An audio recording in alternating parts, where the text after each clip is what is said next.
akan lanjutin apa ya namanya? Dongeng Nusantara.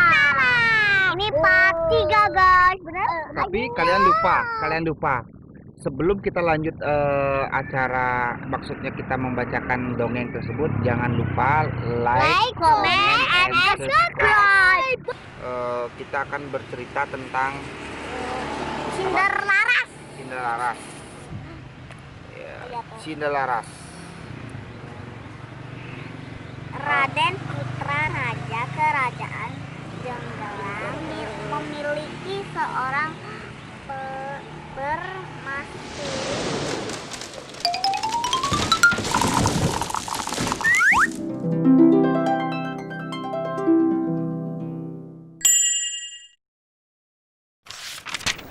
Pada zaman dahulu, di sebuah kerajaan Jenggala, hiduplah seorang raja bijaksana bernama Raden Putra. Dia memiliki seorang permaisuri dan seorang selir. Permaisuri adalah seorang wanita yang baik dan sabar. Maka dari itulah, Raden Putra sangat sayang kepadanya. Sikap Raden Putra terhadap permaisuri sering membuat sang selir merasa iri. Raden Putra memiliki kebiasaan menyambung ayam. Ayam-ayamnya sangat banyak dan terpelihara dengan baik. Di setiap pertandingan adu ayam, ayam Raden Putra selalu menang. Tak ada yang bisa menandingi ketangguhan ayam-ayam Raden Putra. Setiap orang yang ingin menjajal kemampuan bertarung ayam Raden Putra pasti akan pulang dengan kekalahan. Suatu hari permaisuri sangat gembira saat dia mendapati dirinya hamil. Sudah sekian lama dia menunggu, akhirnya Tuhan mengabulkan doa-doanya.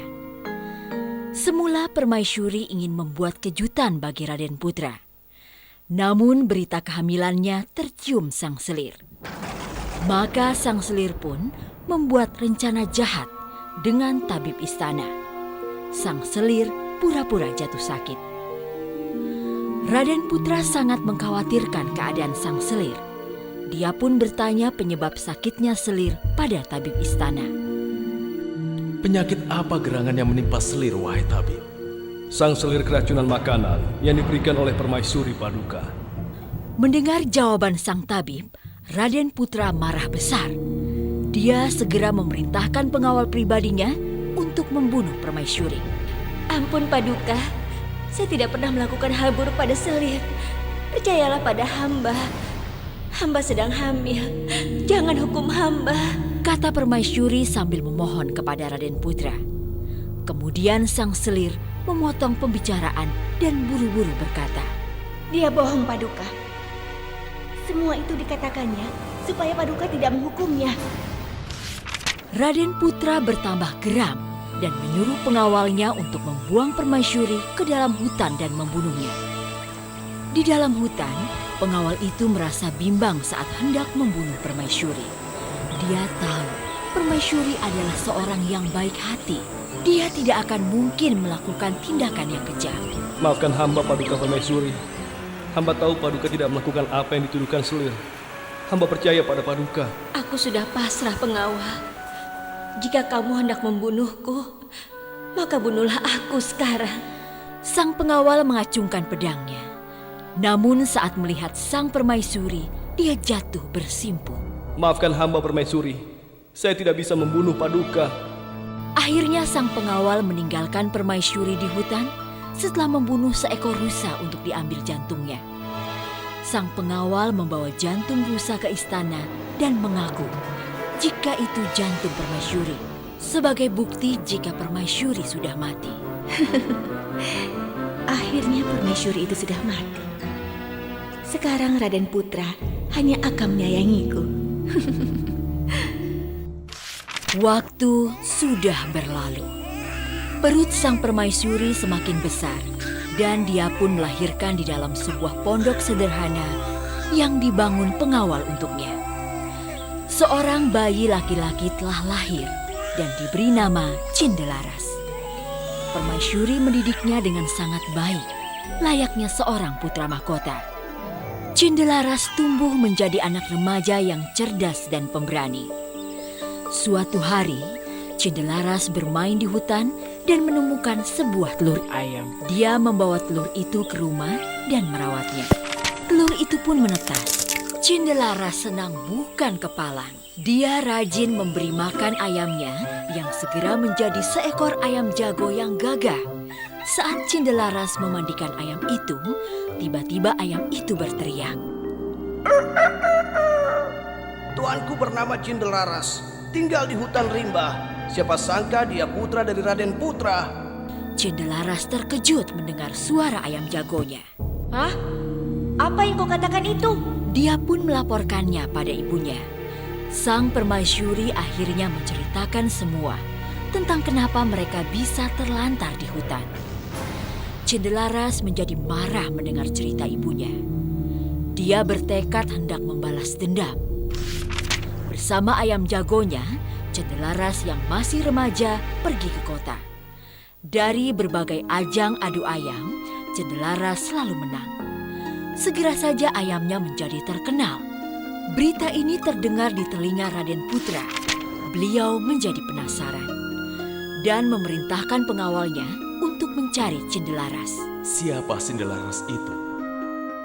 Pengawal, coba cari dan bawa dia ke kerajaan. Baik, Baginda Raja. Hamba akan membawa Cindelaras ke hadapan Baginda segera. Cindelaras pun sampai di istana bersama ayam jagonya. Raden Putra heran dengan sikap Cindelaras yang sopan, layaknya seorang bangsawan. Beliau pun menantang ayam jago Cindelaras untuk bertanding dengan ayam kerajaan. Cindelaras, saya menantang ayam jago yang kau miliki bertarung dengan ayam jago kerajaan. Apa kau bersedia? Tantangan Raden Putra diterima Cindelaras. Tapi Cindelaras memberikan satu syarat kepada Raden Putra. Ampun Paduka, saya mau bertanding adu ayam.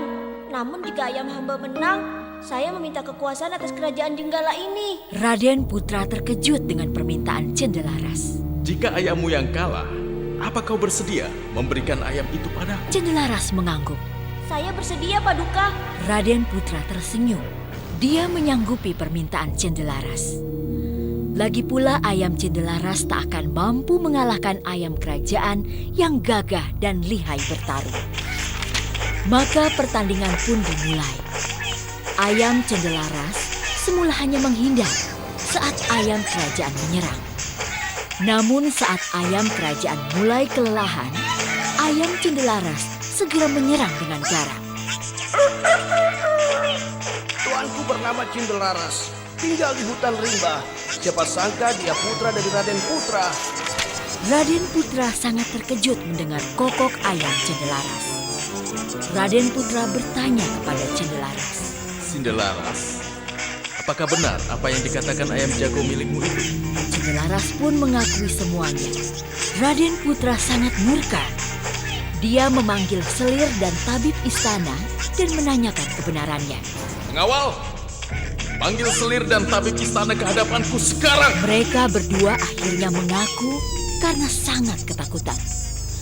Akhirnya selir itu pun dihukum. Ampun Paduka, aku mengaku bersalah. Mohon ampun. Begitu juga dengan sang tabib.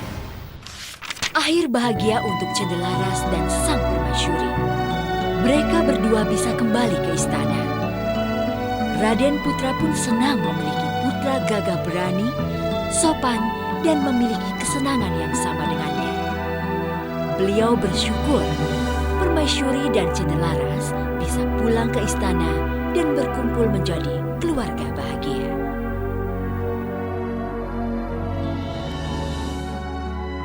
Sekian teman-teman ya. Cerita dari Guys. Cindelaras ya. Kita ketemu lagi di cerita berikutnya. Tetap saksikan terus di channel Cinta Cantika, dan jangan lupa juga kami ingatkan Kita udah jangan like, comment, and subscribe-nya. Dah.